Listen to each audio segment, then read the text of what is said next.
farmer, friend, singer-songwriter, Lyal Strickland. And that's farmer, friend, and jack of all trades, Chris Horn. And we're those Tastebudguys.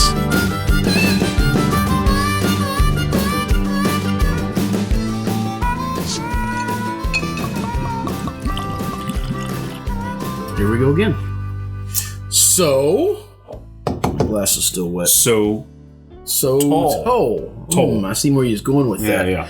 Okay, so we've done four Sotols right now, right? I think that's probably right at this point. And it was the Coyote one, the one I can't remember, and two other Desert Doors. One of them was a barrel aged, and one of them was kind of a regular thing. Well, this is also one from Desert Door. And I tell you right now, I love the bottle. The bottle, it has this, it feels like sandpaper. Yeah. It's as gritty feeling as it looks. It reminds me of that Bozal mezcal, it does, with the exception that it has these cool little like topography ridges. I think would be the term for that. Well, you remember their I think theirs was the website that didn't that one have the thing where as you maneuver it just kept rolling around. That's kind of what that reminds me of, where you just keep looking around in circles. Anyways, Jared brought this one up here. He's standing anxiously off the camera, waiting for us to pop this cork. So, I guess we better get on that. So, the difference between this one and the other ones we have, this one's called Backburn. Or is it Blackburn? Backburn. Let's make sure I read that right. You know the story for it? No, but look, that's a ceramic lined. Yeah, it is. Right? That's an actual ceramic bottle. That's very cool. That's a nice bottle. We just had a conversation about throwing bottles away that we wasn't using. I think I'd keep this one. I think so. Okay. So apparently all the agave, well, it's not agave, the Sotol plants that they use in making this, they took from a controlled backburn they did of all the property, and the Sotol itself had been burnt before it was harvested. So, where are you at, Jared? You're going to have to wrap this story up because it smells good. Oh, okay.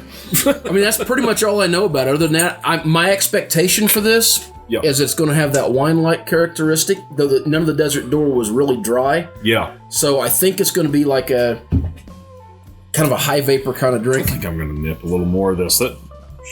I tried it yet. Well, I smell it. And here's the thing. The first couple Sotols we had, I liked, but I wasn't a massive fan of. But this...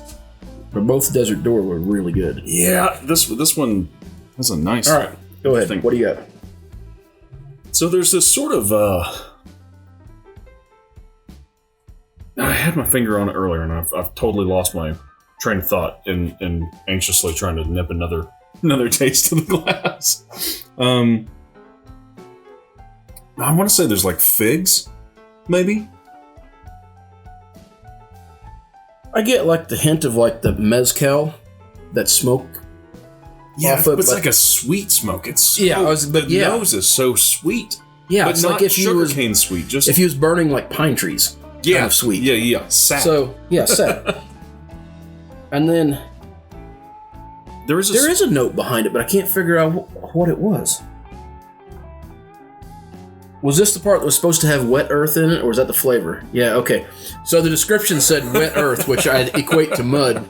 This does not... Where we live. Mud where we live. But mud where we live has cow shit in it. It's all real black. All right. I don't know. I don't know what to say about the nose anymore, and it's kind of clean. Oh. Wow. It does not taste like it smells. Okay. Holy cow. That is a totally different taste than what you expect. Both of them good. Right? I mean, but like, the nose is super sweet and kind of, like I said, kind of figgy, with a little bit of smoke, and then you drink it, and there's like zero sweetness, big smoke. But it is earthy. And you remember what I said a while ago? It kind of smelled like you use burning pine. Mm-hmm. Have you ever had like pine needle tea?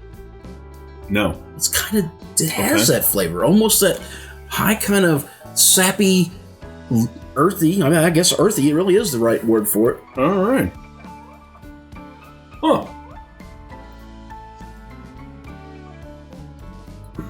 What a fun. Jared's saying sage. I think he might be onto something. Sage could absolutely be there. You said it had eucalyptus and mint, one of the flavor profiles. So here's very the thing. light. I always go back to this with Sotols, is that like it's so unlike any other liquor that I've ever had in my experience, right? And I've drank a fair bit.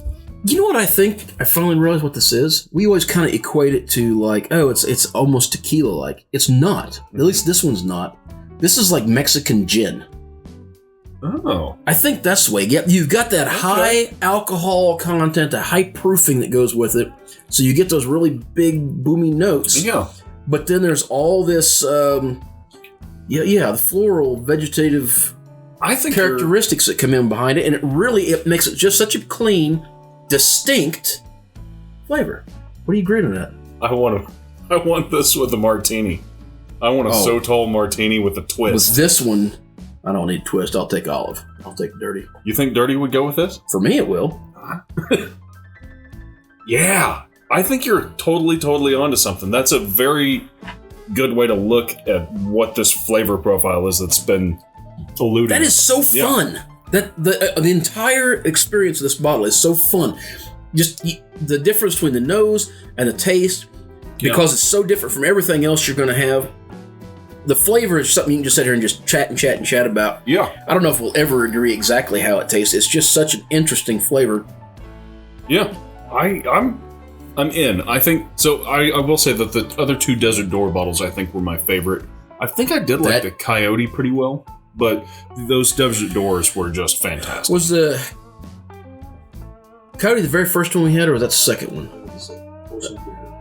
Yeah, Pour Semper. That's the one that was really dry and wine-like, which I found very interesting. Even if I would almost agree, like it probably sake, like a even if sake. it wasn't the most favorite thing I ever had. Yeah, I liked that one just because of how interesting that was, and it's just a whole different ball of wax. So I'm with you. My favorite's been the barrel-aged Desert Door. Yeah. But I really like this one. I think I might like this one better than the barrel-aged, actually. It's its own thing. I think that's fair. The barrel-aged has those oaky characteristics to it. I think if I was going into a store, especially for this bottle, which looks cool as hell, I'd buy this bottle. So was the other ones. Remember the way you had that blue enameled... Yeah. But I think if I was having both of them, I think I would go for this one. Now, if I was going to get one of the blue ones, I'd get the barrel-aged before. Because it has a little leather thing on top. Yeah. It is a keychain? Oh, well, okay, just changed my mind. I'll do anything for a keychain. Yeah. All right, so around $50 a bottle. Anything else to say? Worth it? Yeah, I think so too. I don't know why you wouldn't. Awesome story. I guess I didn't. In case I didn't throw that up there. I guess I forgot there was a camera over here. Talk about this to your friends all day long. There's a cool story with Sotol. There's a cool story with these Desert Door bottles. Go get yourself some. It's pretty damn good. I don't know what else to say. So I don't either. Until next time. Whether it be the Sotol, you keep trying. The food you're eating. The Mexican gin that you're drinking. Or the people you're meeting. Grab a buddy and try something new.